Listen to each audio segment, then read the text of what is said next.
찬송가 40장 펴시고 일어나셔서 1절 부르심으로 6월 첫 주 주일 예배를 하나님 앞에 드리겠습니다.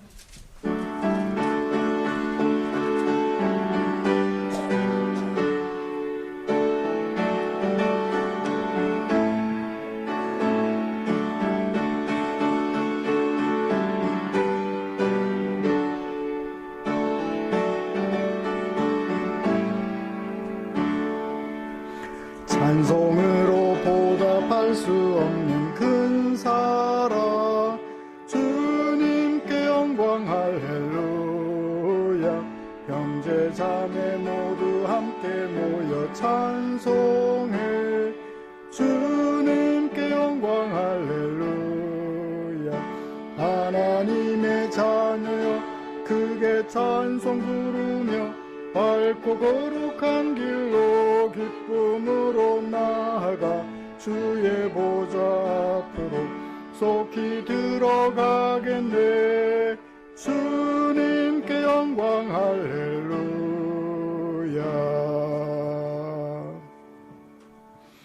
수고하고 무거운 짐진 자들아 다 내게로 오라. 내가 너희를 쉬게 하리라. 아멘. 전능하사 천지를 만드신 하나님 아버지를 내가 믿사오며 그 외아들 우리 주 예수 그리스도를 믿사오니 이는 성령으로 잉태하사 동정녀 마리아에게 나시고 본디오 빌라도에게 고난을 받으사 십자가에 못 박혀 죽으시고 장사한 지 사흘 만에 죽은 자 가운데서 다시 살아나시며 하늘에 오르사 전능하신 하나님 우편에 앉아 계시다가 저리로서 산자와 죽은 자를 심판하러 오시리라. 성령을 믿사오며 거룩한 공회와 성도가 서로 교통하는 것과 죄를 사하여 주시는 것과 몸이 다시 사는 것과 영원히 사는 것을 믿사옵나이다. 아멘. 찬송가 70장입니다.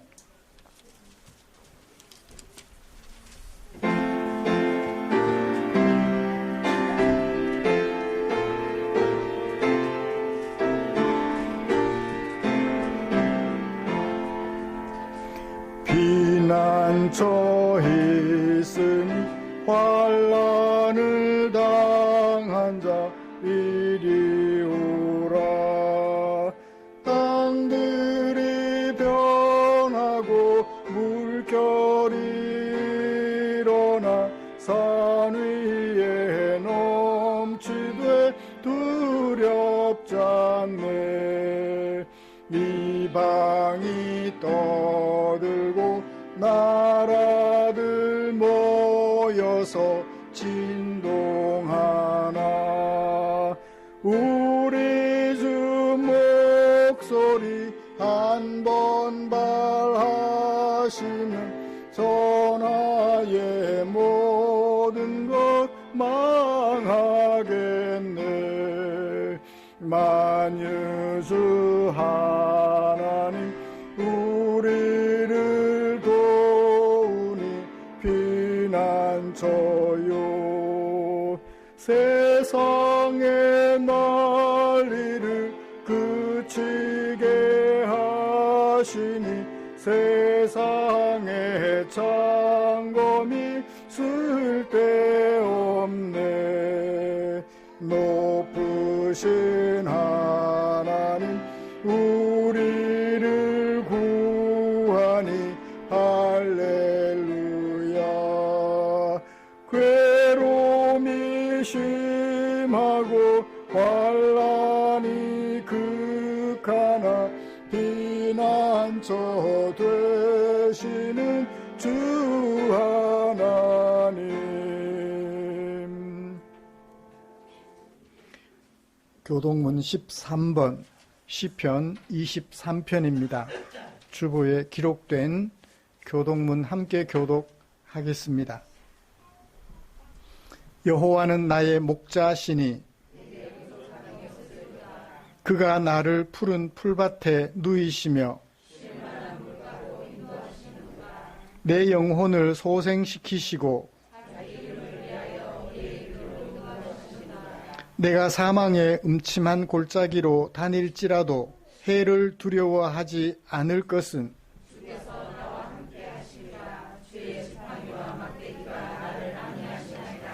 주께서 내 원수의 목전에서 내게 상을 차려 주시고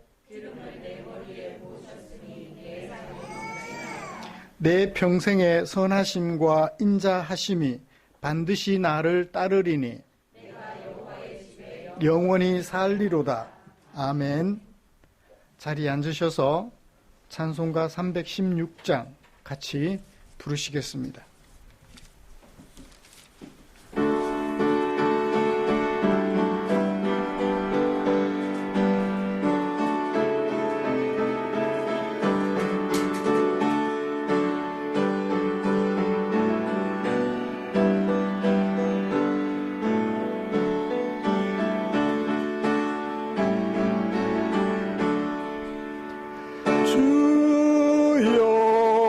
나의 생명 나의 정성 드립니다. 이 작은 나의 생명 나의 정성 다해 주님만을 위하여서 살기 원하오니 주여 잡아주소서 나를 잡으소서 주님만을 위하여 살게 하소서. 불같은 성령으로 충만케 하옵소서. 환난이 와도 핍박이 와도 주님만 위해 살게 하소서. 주여 나의 가진 모든 보화드립니다. 아무리 나 혼자서 몸부림쳐봐도 우리들의 힘으로는 어찌할 수 없어 주만 의지합니다. 주를 성령으로 거듭남 주시옵소서. 불같은 성령으로 충만케 하옵소서. 괴로움이 와도 슬픔이 와도 주님만 위해 살게 하소서. 주여 이 몸 바쳐 주의 일을 하렵니다. 아무리 어려워도 괴로움 당해도 주와 함께 승리하며 살게 하옵소서. 주님 사랑 크시니 주를 따라가며 주님으로 만족해 하여 주소서. 불같은 성령으로 충만케 하옵소서. 고통이 와도 죽음이 와도 주님만 위해 살게 하소서. 아멘. 이 시간 주진아 집사님 나오셔서 우리를 대표하여 기도해 주시겠습니다.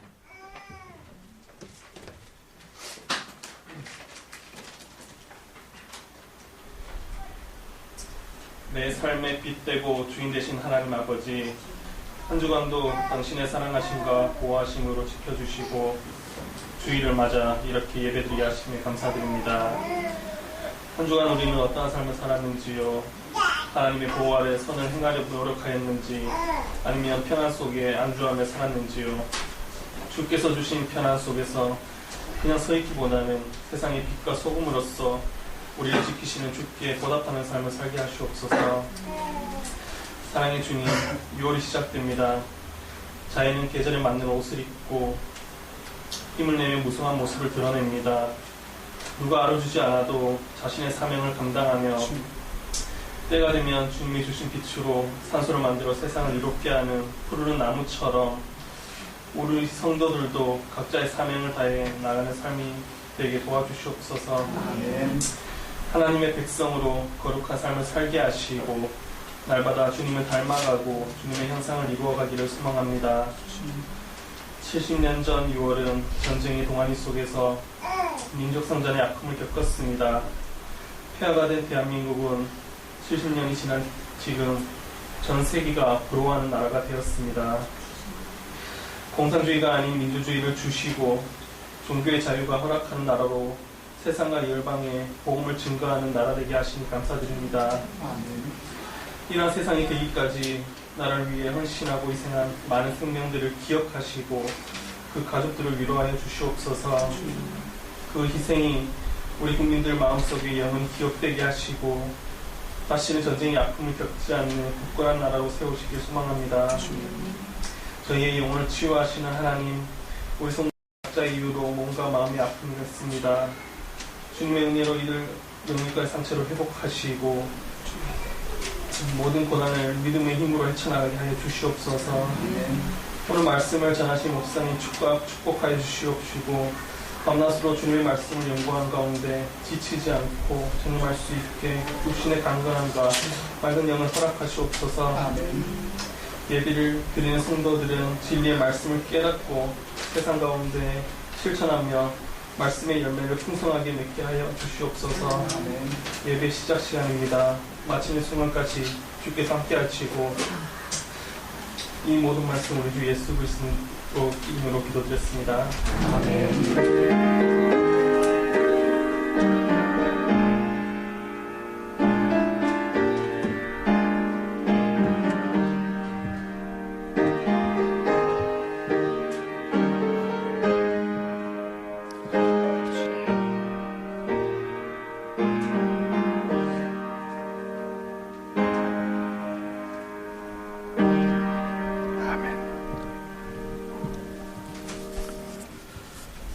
오늘 함께 묵상하고자 하는 하나님의 말씀은 요한복음 6장입니다. 요한복음 6장 16절부터 21절까지입니다.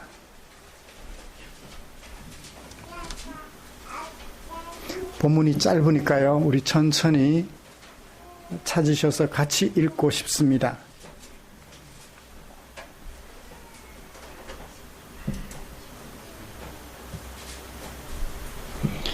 같이 읽죠. 저물매 제자들이 바다에서 내려가서 배를 타고 바다를 건너 가버나움으로 가는데 이미 어두웠고 예수는 아직 그들에게 오시지 아니하셨더니 큰 바람이 불어 파도가 일어나더라. 제자들이 노를 저 10여리쯤 가다가 예수께서 바다 위로 걸어 배에 가까이 오심을 보고 두려워하거늘 이르시되 내니 두려워 말라 하신대 이에 기뻐서 배로 영접하니 배는 곧 그들이 가려던 땅에 이르렀더라. 아멘.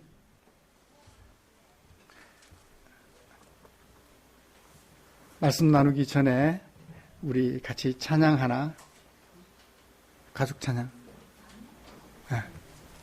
같이 찬양 하나 부르고 말씀 나누겠습니다.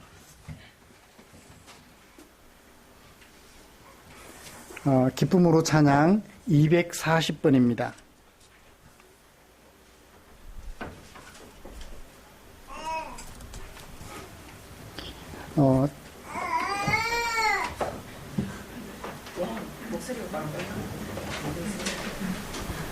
다섯째 줄까지 하고 되돌이표 돌아가서 그리고 광야에 처음부터 하고 광야로 바로 넘어가겠습니다. 그래서 새 일을 행하리 하고 다시 처음으로 돌아갑니다. 다시 한번 말씀드리면 다섯 번째 줄 되돌이표 있는 데서 처음으로 돌아가서 다시 내려오고 광야에 하고 새 일을 행하리 끝까지 한 다음에 다시 처음으로 돌아가서 다섯째 줄 일에서 끝이 납니다. 그렇게 이해하시고 찬양하십시다.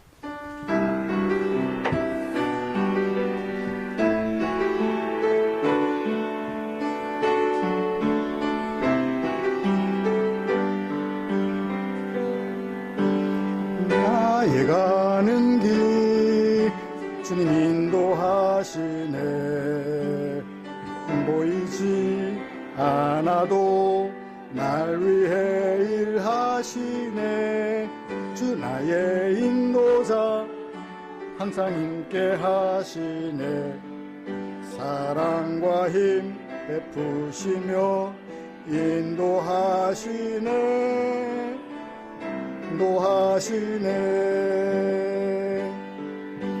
나의 가는 길 주님 인도하시네.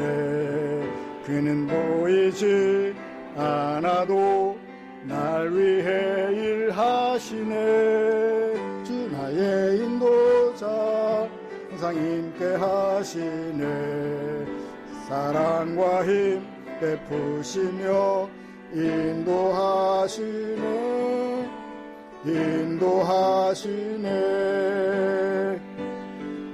광야에 길을 만드시고 날 인도해. 사막에 강 만드신 것 보라.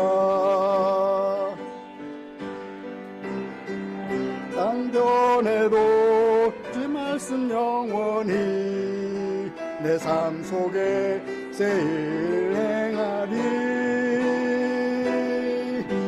나의 가는 길 주님 인도하시네. 그는 보이지 않아도 날 위해 일하시네. 주 나의 인도자 항상 함께 하시네. 사랑과 힘 베푸시며 인도하시네.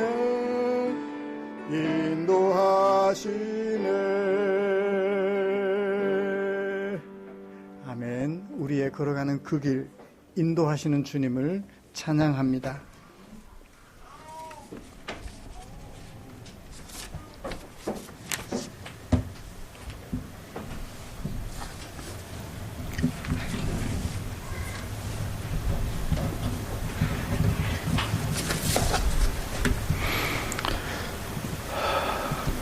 우리는 지난주에 사무엘하 11장 25, 27절 말씀을 통하여서 권력 남용하여 자신의 충신 우리아의 가정을 풍비박산 내는 것은 물론 우리아를 죽음에 이르게 하고 자신의 욕심을 한껏 채웠던 다윗의 모습을 살펴보았습니다.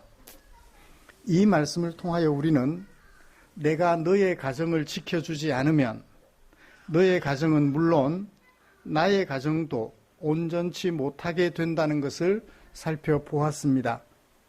여러분, 지난 한 주간 동안 흩어져 생활하시는 동안에 너의 가정을 지켜주려고 많이 애쓰신 줄 압니다.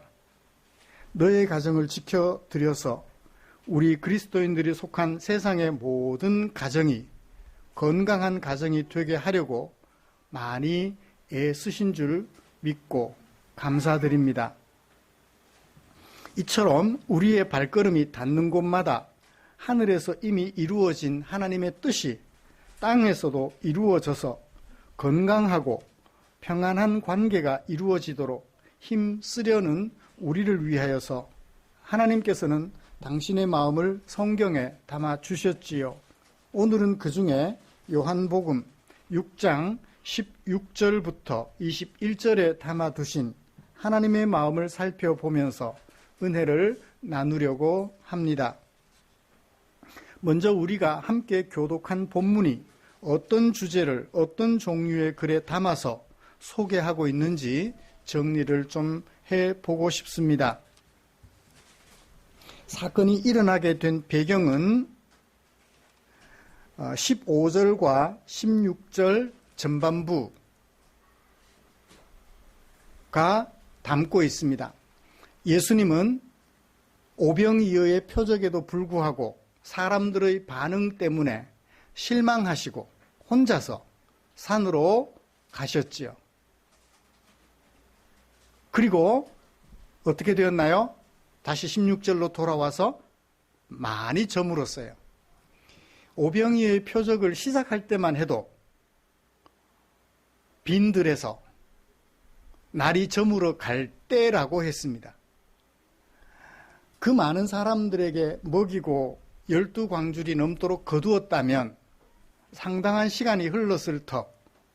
그러면 이미 밤 늦은 시간이 되었지요. 이것을 배경으로 예수님은 실망하시고 산으로 혼자 가셨습니다. 제자들을 데리고 가신 것이 아니고 혼자 가셨어요. 그리고 상당한 시간이 지나 밤 늦은 시간이 되었습니다. 이것이 사건이 일어나게 된 배경입니다. 그때 누가 사건을 전개하나요? 제자들이 전개합니다. 제자들이 바다로 내려가서 빈들에서 어디로? 바다로, 갈릴리 호수로 내려갔습니다. 거기서 배를 타고 바다 건너편 베세다 오병이어의 표적을 행하시던 곳은 갈릴리 호수의 북동쪽 마을이라면 건너편이면 반대편 북서쪽 가버나움이라고 하는 동네로 내려가려고 했습니다. 그때에 대하여 해설하기를 사도 요한이 17절 하반절 날은 이미 어두웠다. 어둠이 찾아왔다. 그냥 어둠이 아니고 깊은 어둠이겠죠. 그 다음에 두 번째, 예수는 아직 그들에게 오시지 않았더라. 그러니까 산으로 가신 예수님, 당연히 어떻게 해야 돼요? 제자들이 따라가든지 산으로 찾으러 가야 되잖아요. 그런데 어디로 가요? 바다로 내려가서 건너편으로 자기들끼리 가려고 해요. 이게 사건 전개한 제자들의 모습입니다. 위기가 찾아와요. 그렇게 떠나간 제자들, 예수님이 그냥 버려두실까요? 버려두시면 이 사건 끝나요. 그래, 너희들이 나를 떠나갔어? 그럼 나도 너희들에게 미련이 없어. 라고 하셨다면 이 사건은 없어요. 거기다가 뭐까지 일었나요? 풍랑까지 일었어요. 예수님을 버려두고 떠나간 그들 앞에 풍랑까지 일어났어요. 풍랑까지. 예수님은 찾아가셔서 그들에게 안심을 시켜주십니다. 그것이 사건의 절정이지요. 제자들은 어떻게 하나요? 예수님을 영접하여 배에 올라타도록 해드립니다. 사건의 결말, 배는 스르르 즉각적으로 어디로? 제자들이 가려고 했던 그곳으로 누구와 함께? 예수님과 함께 가게 되었다라고 하며 사건은 종료가 됩니다. 여러분, 오병이어 표적을 보았음에도 불구하고 제자들은 밤늦은 시간 산으로 가버리신 예수님을 버려두고 가버나움으로 가려고 했습니다. 이유와 목적에 대하여 요한은 분명하게 해설하진 않았어요. 다만 그들에게 오지 않았는데 그들이 떠났다라고 말씀하여 그들과 예수님의 관계 사이에 일어났던 일을 짐작하게 해줍니다. 이런 말씀을 가지고 산으로 가신 예수님을 버려두고 밤늦은 시간에 가버나움으로 가려고 했던 제자들의 모습을 먼저 좀 살펴보려고 합니다. 그리고 이어서 자신을 버려두고 떠났다가 풍랑까지 만나서 위험에 처하게 된 제자들, 버려두지 않고 찾으셔서 그들에게 자신을 어떻게 소개해요? 나다 라고 소개해 주시며 두려워하는 그들을 평온케 해주신 예수님의 모습을 살펴보면서 이 표적을 통하여 예수님이 제자들에게 나타내 보여주고자 한 당신의 정체성 살펴보려고 합니다. 이 제자들이 풍랑 때문에 두려워했을까요? 자신들 앞에 가까이 다가온, 물 위로 걸어서 가까이 다가온 예수님 때문에 두려워했을까요?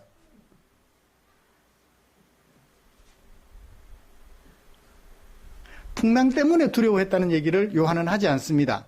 예수님을 보고 두려워했더라.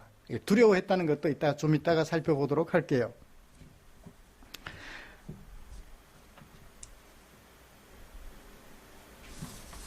먼저 오병이어 표적에도 불구하고 예수님을 버려둔 채 예수님이 자신들에게 오지도 않았음에도 불구하고 배를 타고 가버나움으로 가려고 했던 제자들의 모습을 좀 살펴볼까요? 제자들은 사람들과 함께 유월절 가까운 어느 날 예수님이 보리떡 5개, 물고기 2마리를 가지고 행하신 표적을 통해서 예수님이 어떤 분인지 조금은 알게 되었습니다. 그렇죠? 예수님은 어떤 분인가? 우리 올해 표처럼 예수님을 알고 제자들이 예수님을 알아야 했듯 우리도 예수님을 알아야 하지요. 예수님이 어떤 분인지 알아야 할 필요가 있습니다. 예수님은 어떤 분이었나요? 사망의 심판을 넘어가게 하고 하나님이 주시는 생명을 얻게 하는 생명의 떡이다 라는 사실을 우리에게 보여주셨지요. 그들은 예수님을 붙들어서 자신의 생계를 책임져 줄 대통령으로 삼고자 했습니다. 예수님의 의도와 달리 사람들은 예수님의 본질적 정체성을 제대로 알지 못한 것이지요. 사망을 넘어가게 하고 생명을 얻게 하시는 분이라는 것을 알아야 되는데 정작 자신들의 배고픔을 채워주는 경제 부흥을 일으켜줄 대통령쯤 생각하고 예수님을 붙잡아 대통령으로 세우려고 한 것이지요. 예수님은 이에 실망하셨어요. 그래서 어떻게 하셨어요?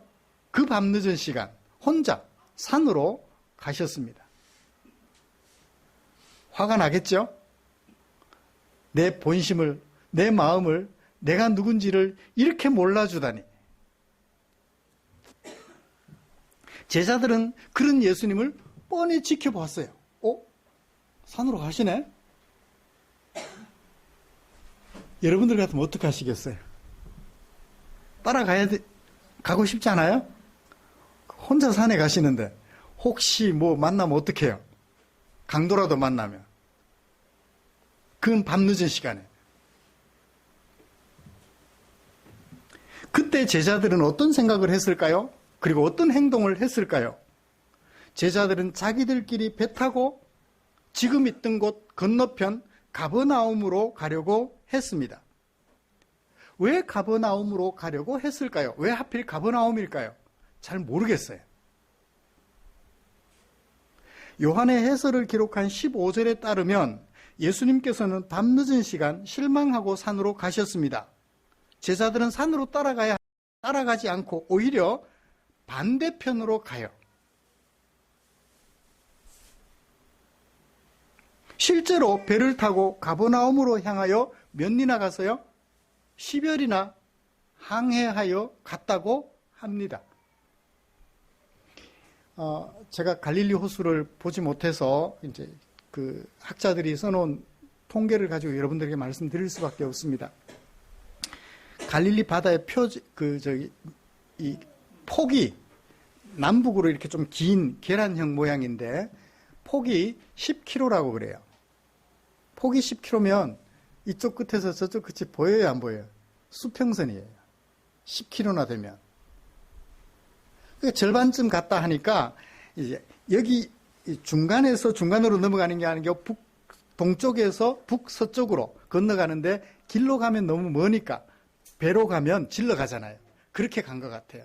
그래서 10여리나 갔다 하면 거의 다 가갈 쯤, 중간쯤이 아니고 거의 다 갔을 쯤이라고 보시면 좋겠습니다. 왜냐하면 요단강 자체가 북쪽은 좀 넓고 남쪽은 이렇게 작은 오가지니까 위쪽은 좀 넓다고 보고 10여리나 갔다면 거의 끝쯤 갔다라고 보면 되겠습니다. 제자들이 예수님을 버려둔 채 배를 타고 가버나움으로 가려고 하고 그리고 실행한 행위에 대하여 우리는 어떻게 이해를 해야 될까요? 왜 가버나움으로 가려고 했는지 그 이유에 대하여 저자인 사도 요한은 본문 속에서 일체 언급하지 않습니다. 다만 예수님이 자신들에게 오지 않았음에도 불구하고 갔다라는 얘기만 어디에 17절에 해두고 있어요. 어두운 밤 늦은 시간임에도 불구하고 예수님께서 자신들에게 오시지 않았음에도 불구하고 산으로 떠나버리셨음에도 불구하고 가기로 하고 이미 거의 다 이르게 되었다라고 소개하고 있을 뿐입니다. 그래서 우리는 짐작할 뿐이에요. 행간에서 그 상황을, 그 원인을 짐작하게 되는 것이지요.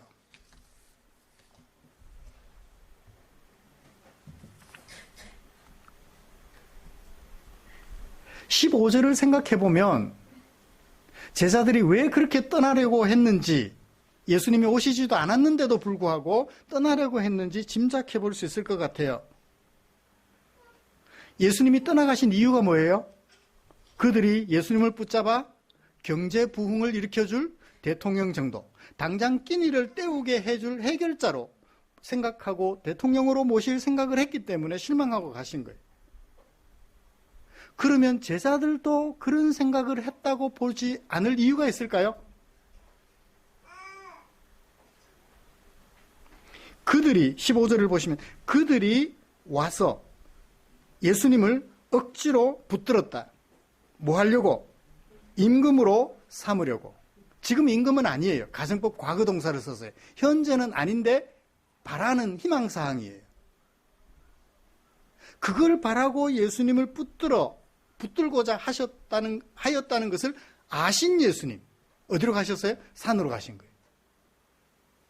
그러니까 제자들도 아직까지 그 생각에서 벗어나지 못하고 있었다라는 생각을 해볼 수 있지 않을까요? 제자들을 데리고 가셔야 되잖아요. 얘들아 가자. 이 사람들하고는 안 되겠어. 근데 제자들도 버려두고 혼자 가셨어요. 15절을 보시면 혼자서 산으로 가셨다고 분명하게 말씀하고 있습니다. 그러니까 이런 것들을 통하여 행간에서 제자들이 가버나움으로 가려고 했던 이유를 짐작해 볼 수 있는 것이지요.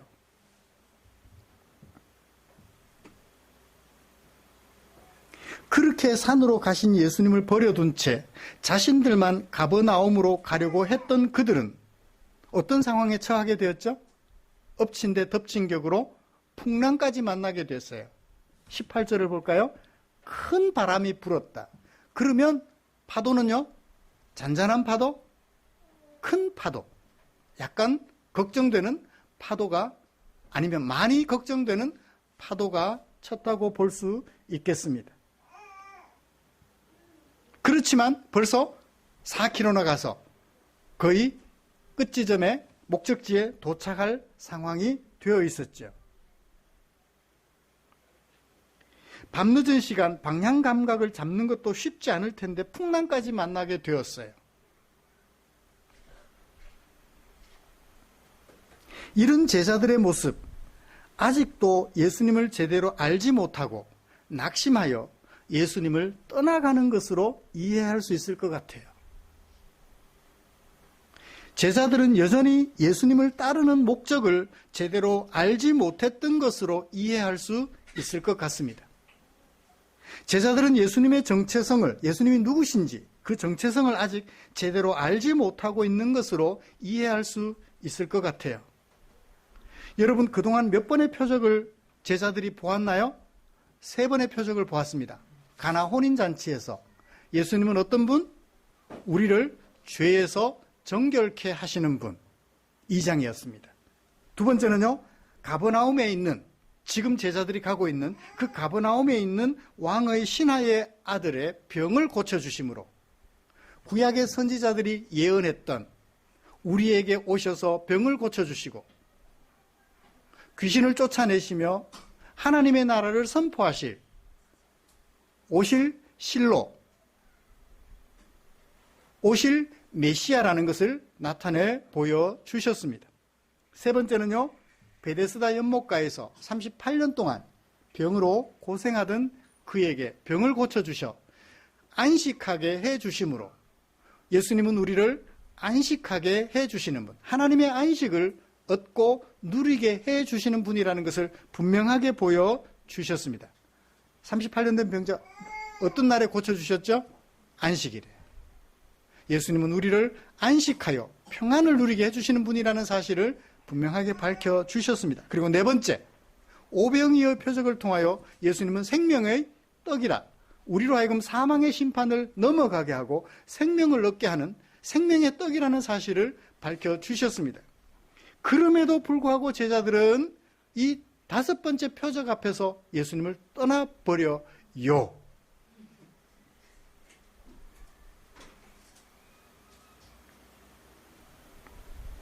여러분, 이런 제자들 이해가 되세요? 저는 되더라고요.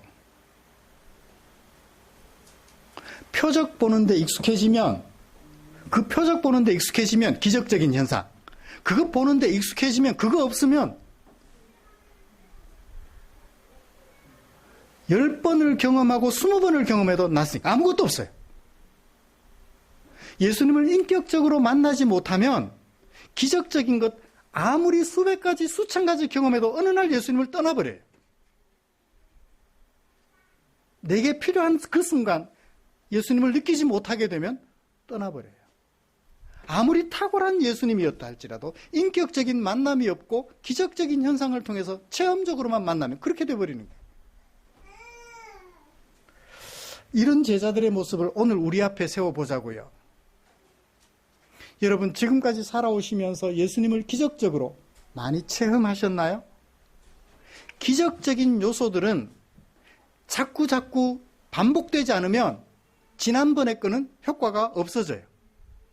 그때는 그랬는데 지금은 아니네? 사람들이 참 희한해요. 그래서 작심삼일이라는 말을 하잖아요. 이번에 기적적인 현상을 체험하고 잘해야지 했는데 그 작심은 3일 못 가요. 또 다른 기적을 체험하지 못하면 여전히 그 길에 빠져요. 산증인입니다.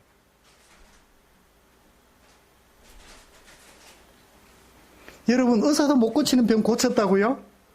그러면 그 사람 평생 예수님께 충성할 것 같죠? 또 다른 기적을 체험하지 못하면 3년을 못 가요.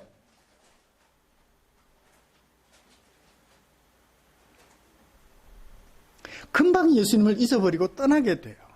예수님을 인격적으로 만나서 그분의 정체성을 분명히 알고 예수님과 오랜 세월 교류가 없다면, 교제가 없다면,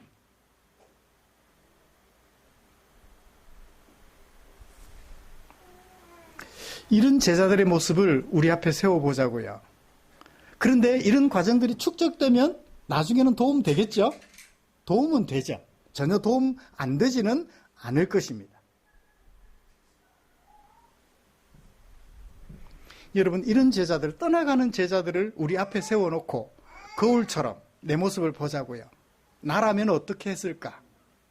산으로 가신 예수님을 뒤쫓아가서 예수님 왜 그러셨어요? 뭔가 제가 잘못 알고 있나요? 가르쳐 주세요. 이랬으면 얼마나 좋을까요? 그런데 다른 사람들처럼 그냥 떠나버리는, 혹시 내 모습은 아닌지 점검해보는 여러분들이 되시기를, 이 시간이 되기를 간절히 소원합니다. 이 말씀 준비하면서 제 자신의 모습을 봤어요. 아까 말씀드렸잖아요. 작심삼일이라고. 하나님의 크신 은총을 경험했음에도 불구하고 그 3년 안 넘어가더라고요. 버스를 타고 이제 손잡이를 잡잖아요. 자리가 나면 어떻게 해요? 앉아야 돼요. 하나님 은혜가 늘 감사해서 내가 이 자리에 앉을 수 없어, 편안하게 갈 수 없어, 불편하신 분이 오면 언제든지 이 자리에 앉게 해드려야지. 오히려 나는 손잡이를 잡고 빈자리가 있음에도 서요. 그러면서 입에는 찬송이 끊이지 않아요. 금요일마다 예배당에 가서 밤새워 기도해야지. 3년을 못 가더라고요. 3년을 못 가더라고요. 그랬던 제 모습이 생각나서 이 말씀 준비하면서 한참 마음이 찡했어요. 한참 마음이 찡했어요. 아, 그렇구나. 나도 그렇구나.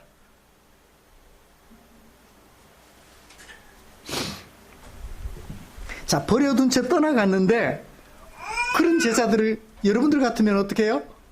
그래, 잘 갔다. 다시 만날 일 없어. 그러지 않고 예수님은 어떻게 하시나요? 제자들이 떠났을 때 예수님은 그 제자들을 마음속에 생각하고 계셨던 거예요. 그리고 지금 어떤 상황에 처해 있을지도 아셨던 거예요. 그래서 어떻게 하나요? 예수님을 제자들이 봤어요. 어떤 예수님을 봤나요? 바다 위로 걸어오시는 예수님을 봤어요. 바다 위로 걸어오시는데 바다 위로 걸어서 저리로 가시나요? 아니에요. 배에, 어떤 배에? 제자들이 타고 있는 배에 가까이 오시는 예수님을 봤어요. 제자들을 위해서 오신 것일까요? 예수님이 나는 물리로 걸을 수 있는 이런 사람이야 자랑하려고 오신 것일까요? 제자들을 걱정해서 제자들 가까이 오셨다라고 소개하고 있어요. 그 예수님을 본 거예요.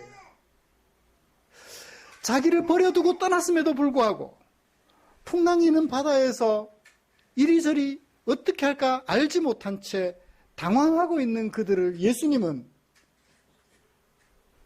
못 본 채 하지 않으시고 배를 타고 오시면 되잖아요. 근데 혼자서 배를 타고 어떻게 와요? 바람 불어 풍랑이 있는데 예수님은 하나님으로서 물리를 당당하게 걸어서 제자들을 찾아와 주신 거예요. 물리로 걸으신 게 놀라워요? 저는 물리로 걸어오신 것은 놀랍지 않다고 생각이 돼요. 하나님이시니까. 근데 뭐가 놀라워요? 그 제자들, 버려두고 가버린 제자들, 풍랑 만나서 당황하는 그 제자들을 버려두지 않고 그들 가까이 오셨다는 그 모습이 놀라운 거예요. 그죠?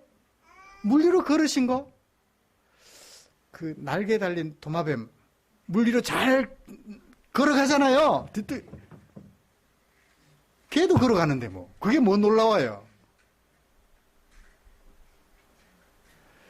버려두고 간 제자들, 풍랑이로 곤란에 처한 그들을 버려두지 않고 가까이, 못 본 채 하지 않고 가까이 가셔서 도와주고자 하신 예수님. 그들에게 당신의 정체성을 다시 나타내 보여주고자 하신 그 예수님이 놀라운 거예요.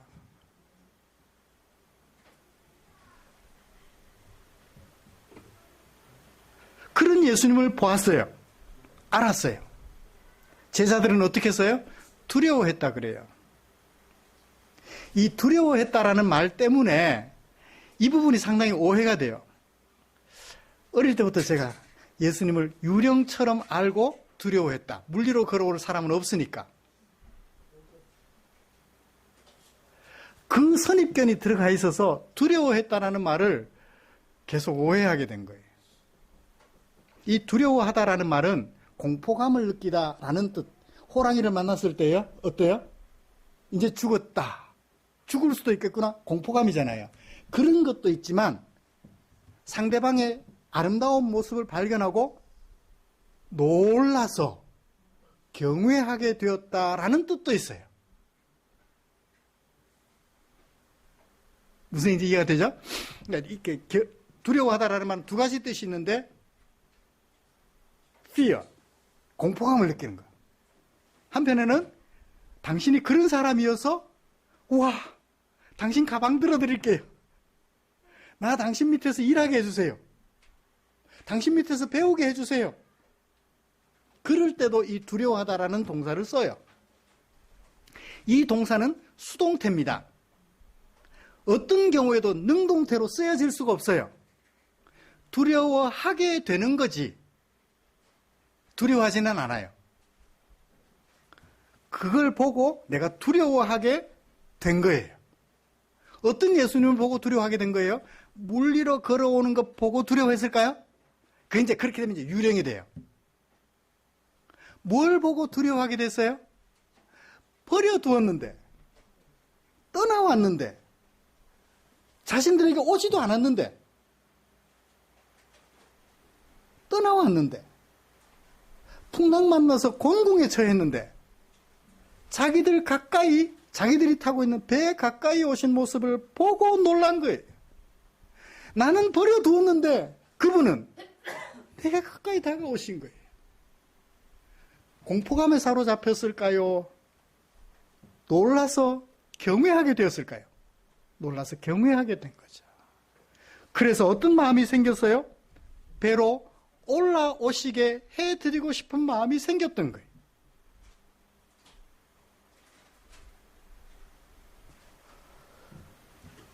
이 두려워하다라는 동사를 잘 해석해 주시기를 바랍니다. 나는 버려두었는데 풍랑 만나서 곤궁에 처한 나를 찾아오셨어요. 찾아오신 예수님, 제자들 앞에 어떻게 소개하고 있죠? 예수님이 그들에게 말씀하십니다.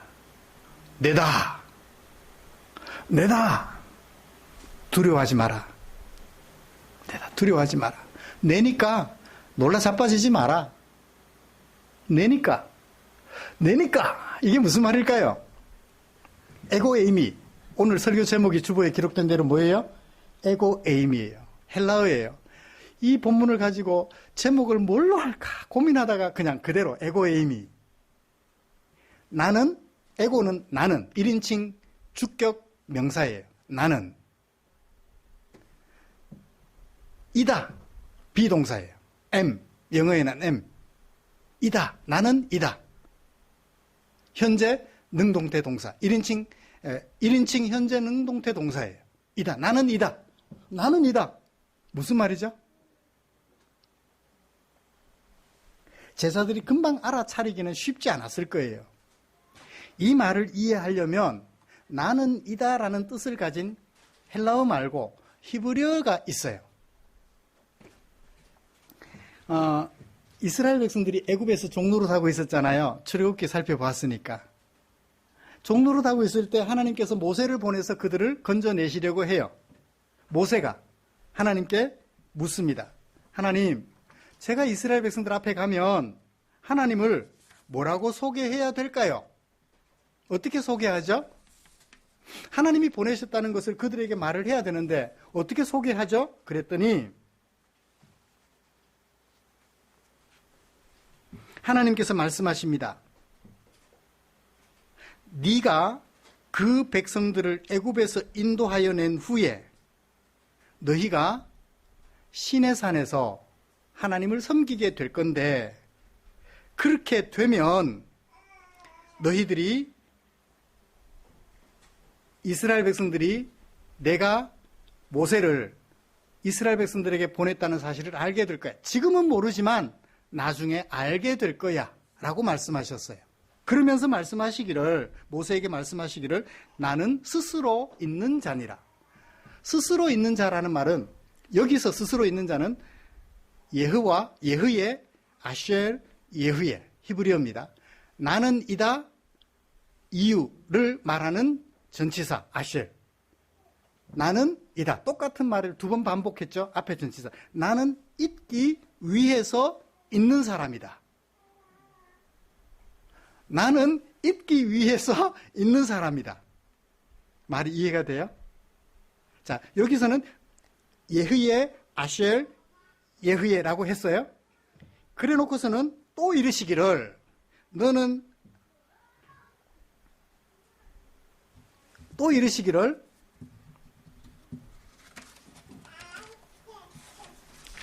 스스로 있는 자가 나를 너희에게 보냈다 하라. 또 스스로 있는 자라고 말했죠. 앞에 스스로 있는 자는 예흐예, 아쉘, 예흐예. 나는 있기 위해서 있는 사람이라고 말을 해놓고 뒤에는 그냥 예흐예. 나는 이다. 나는 있다. 라는 말만 썼어요. 그 똑같이 스스로 있는 자로 번역을 했어요. 이게 뭐냐면 에고에이미. 헬라어로 번역하면 에고에이미. I am이 되는 거예요. 예흐예도 I am. Who I am. 나는 있기 위한 나는 있는 사람. 그래서 에고에이미와 예흐예는 같은 것이다. 예수님은 그걸 머리에 두시고 어떤 하나님? 예수님은 어떤 분? 이스라엘 백성들을 애굽 땅 종되었던 집에서 인도하여 내어 가나안 땅에 이르게 하시고 너희들의 하나님이 되며 너희들은 내 백성이 되게 하겠다는 그 하나님이다라는 것을 에고 에이미에 담아서 보여주신 것이지요. 과연 이 말을 제자들이 알아들었을까? 저는 알아듣지 못했다고 생각해요. 왜요? 그 후에도 제자들은 여전히 예수님을 자주자주 배반하기도 하니까. 베드로가 어떻게 했어요? 3번 부인하잖아요. 완벽하게 알아듣지는 못하지만 예수님은 부지런히 당신의 정체성을 제자들에게 나타내 보여주셨고, 요한은 그런 예수님의 말씀을 기록하여 오늘 우리에게 알려주시는 거죠. 예수님은 어떤 분? 스스로 계시는 분. 우리를 스스로 계시기는 한데 그냥 스스로 계시는 분이 아니라 우리를 세상, 죄의 종되어 살아가는 세상에서 건져 하나님의 백성으로 생명 얻어 살아가게 하시는 바로 그분 하나님이시라는 것을, 세상의 구주시라는 것을 나타내 보여주시려 했던 것이지요. 말씀을 정리해야 될 시간입니다. 예수님은 당신을 그렇게 소개해 주셨어요. 어떤 제자들에게 예수님을 버려두고 자신들의 살 궁리하며 떠났다가 풍랑까지 만나 곤궁에 처한 그들을 찾으신 예수님께서 당신을 그렇게 소개해 주셨어요. 자, 출애굽 때 상황을 생각하며 여기 이 상황에 비교해보죠. 풍랑이 있는 바다에서, 죽을 수 있는 풍랑이 있는 바다에서 건져 내어 나는 너희의 하나님, 너희는 내 백성 삼으려고 이 땅에 구주로 오신 세상의 구주다라고 예수님은 당신을 소개해 주신 것 같아요. 애굽에서 건져내신 하나님이 여호와였다면 여기는 예수님은 에고에임이요. 에고에임. 예흐예가 아니라 에고에임이. 그렇게 자신을 버려둔 채, 결론 내리겠습니다. 버려둔 채 떠나버린 제자들, 풍랑을 만나 공경에 처한 제자들을 못 본 채 하지 않으시고 그들을 찾아가셔서 당신의 정체성을 밝혀주셨습니다. 제자들이 이 당시에는 이 말을 잘 이해하지 못했지만 나중에는 이것을 제대로 이해하고, 사도 요한이, 제자 중에 한 사람인 사도 요한이 이 말을 제대로 이해하고 예수님이 당신을 어떻게 소개해 주셨는지 분명하게 기억하여 기록으로 남겨주었던 것입니다. 사랑하는 성도 여러분, 그 제자들 앞에 서 있었던 예수님은 바로 이런 분이세요. 풍랑이는 물 위에서 건져 사망에서 심판으로 옮겨 생명을 얻게 하시는 세상의 구주로 오신 예수님이셨던 것이지요. 이 예수님을 마음속에 영접하여 예수님을 모시고 목적지까지 함께 항해하는, 우리 인생 끝나는 날까지 주님과 함께 항해하는 저와 여러분들 되시기를 주님의 이름으로 축복합니다. 기도하겠습니다.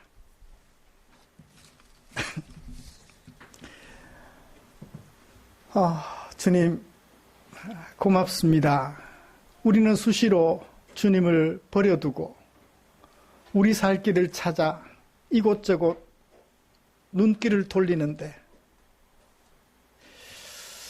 그런 우리들을 버려두지 않고 우리가 곤궁에 처했을 때 또 찾아오셔서 나는 너희를 건져내어 세상에서 건져내어 하나님의 백성 되게 하려고 하나님으로부터 보냄받은 세상의 구주라고, 너희의 구주라고 우리에게 부단히 말씀해 주시는 예수님, 오늘도 그 예수님을 만났습니다. 우리 살아가면서 풍랑이는 바다에서 건져 생명을 얻게 하셨던 예수님,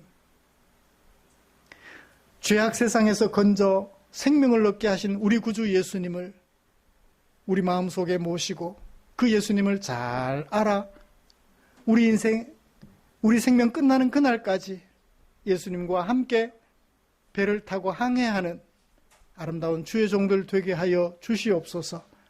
우리 구주 예수님의 이름으로 기도드리옵나이다. 아멘.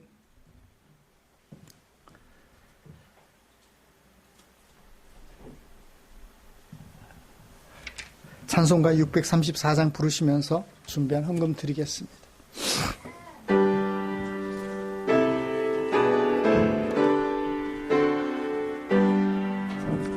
모든 것이 주께로부터 왔으니 이 예물을 주께 드리라.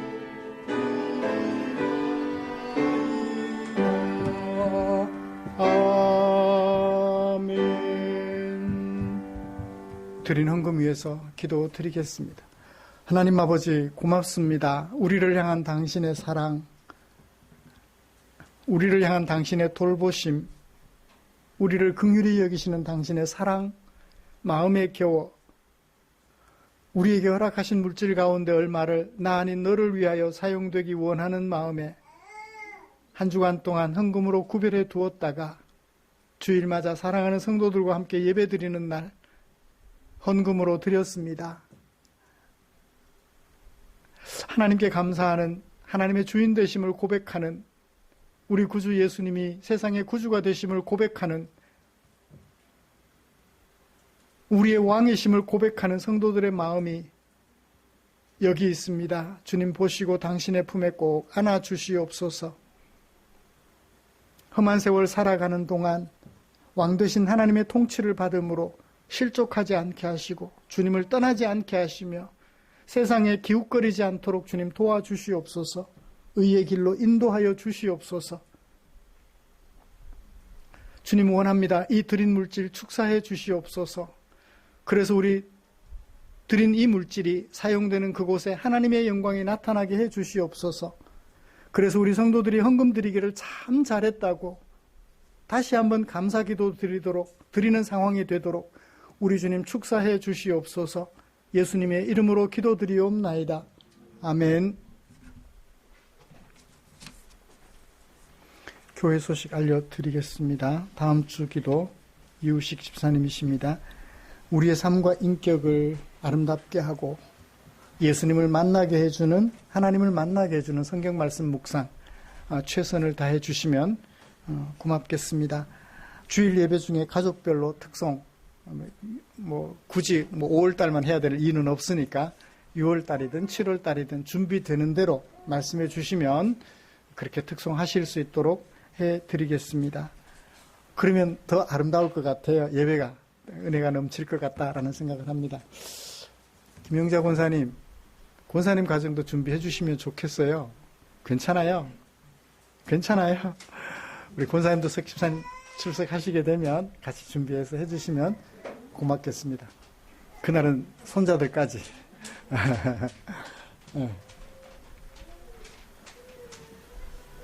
못해도 괜찮아요. 누구는 다 임영웅이 될 수는 없잖아요. 임영웅 맞나요? 네, 다 임영웅 될 수는 없으니까. 또 누구?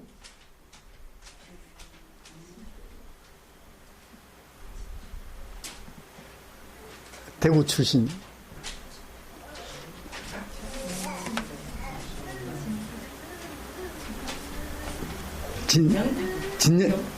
영탁이. 예. 성악가인데 트로트로 전환한 친구도 있잖아요. 진머시기. 맞나요? 하여튼 등등. 다 그런 사람들이 될 수 없어요. 괜찮아요. 잘했다고 박수하고 못했다고 박수 안 할 거 아니니까 이렇게 준비해서 하시면 좋겠습니다. 예. 옆에 계시는 지체들과 인사 나누시죠. 같이 뵈서 얼마나 감사한지요. 주하나 이제 괜찮아졌어? 아직 안 괜찮아.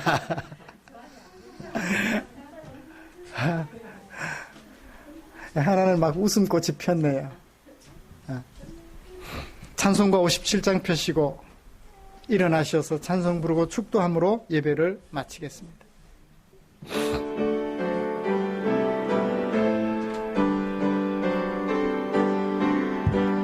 오늘 주신 말씀에 새 힘 얻어서 세상으로 나가서 살아갈 때에 나 혼자 힘으로 늘 부족하오니 주여 나를 도우사 승리하게 하소서. 아멘.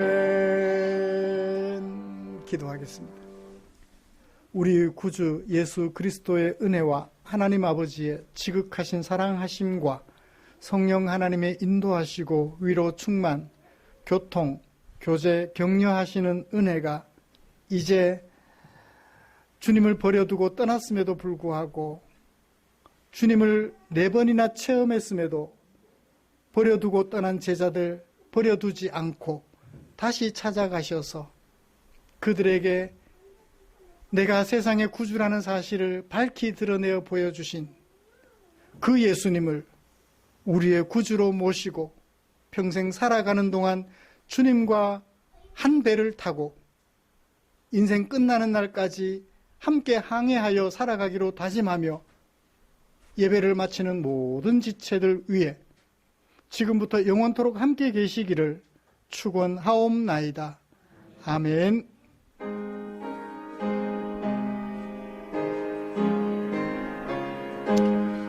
우리 주님 축복해 주시옵소서.